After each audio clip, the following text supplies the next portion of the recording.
Саратовда, Домодедовда ушунча кишилер кыргызстандыктар калып кетти деп. Силерге айта турган бир эле эме, самолет жок. Кыргызстандын абасы жабылган.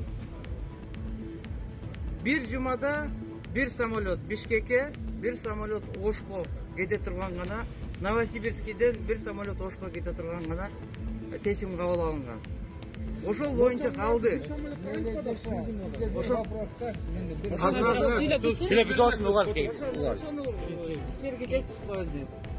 Республикалык штабта ошондой чечимге келишти. Кыргызстанга эч кимди келбесин азыр деп. Азыр Бишкек шаары, Ош шаары, Жалал Абад шаары таптакыр жабык. Өзүңөр көрүп атасыңар, айылда жана народный шлагбаум деп киргизип, башка айылдагы кишилерди да киргизбей атышат. Кыргызстанда абал ошон комендантский час. Азыр мүмкүнчүлүгүңөр болсо тарашыңар керек.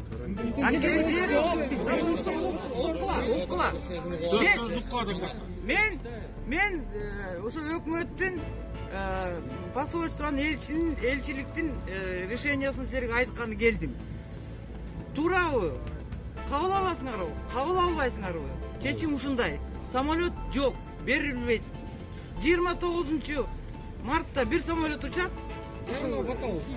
Жок, уксаңыз, bir самолет учат. Ал самолетко билеттер алынган. Az bilesiniz. Экинчи самолет 1 апрелде келет.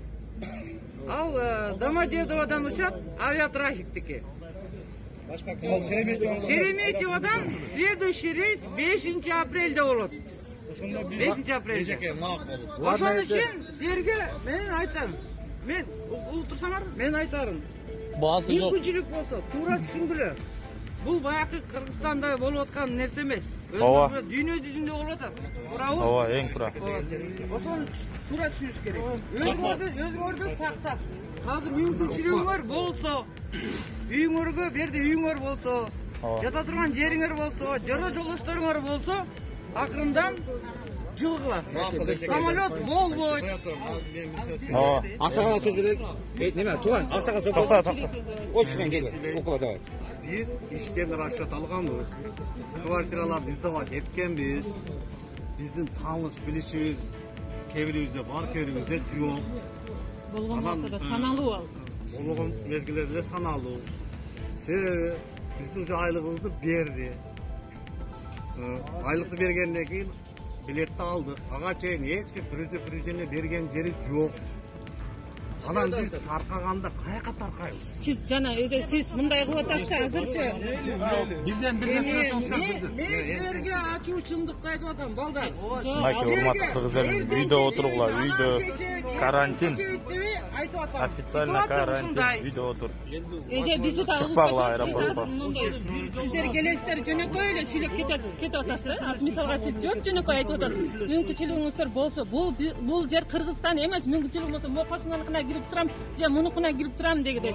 Өзүңүз беш колдой билесиз, же бардыкты билесиз. Уруксат, мен да бир сүйлөп коеюн. Жок, бизи да Мен азыр бир Токтоңуз, айтып коеюн.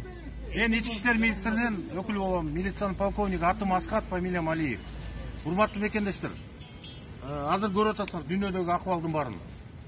Бүгүн биз азыр бийликке бир условия койчу убакыт эмес. Кыргызстанда акыбалды көрүп атасыңар. Чрезвычайное положение киргизди, комендантский час киргизди. Айылдын ар бир айылдарга блокпост коюлуп атат. Эң катуу болуп атат, ооба. Ол жерден демебиз азыр Кудай сактасын. Вирусту алып жүрөбүз, эч ким билбейт. Бул куралы жок согуш деп айтсак болот. Вирус бизге согуш жарыялады.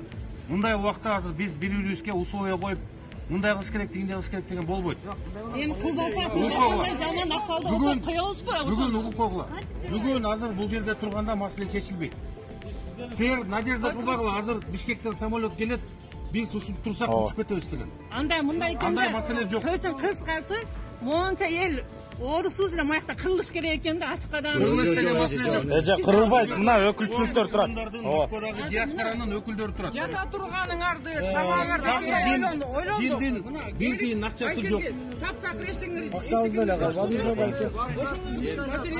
Мына мисалга биздин документибиз жоголгон. 2-апрелге чейин биз чыгып кетишибиз керек. Анан биз кантебиз? Документиңерди биз Алба кылабыз дегениңерди. ал продление кылып берет. Вообще документ вообще жок түк тамыры менен жоголгон. Гейла, кичине жумпай бойлу, жумпай бойлу. Ооба. Мына бири-бирибизди укпай, бири эл дагы бийлик да эч кимди укпайт. Бардыгы кыйын. Бир мүнөт тургулачы мына. Бизде жылып алайлык десе эч ким жылбайт. Же сиздин сөзүңүздү биз укпай атабыз. Сиз мунчалыктын сөзүн. Мына жылайлык дагы бир-бирден туугандар мына айтайлыкчы бирибизге арманыбызды туура түшүнгүлө деп.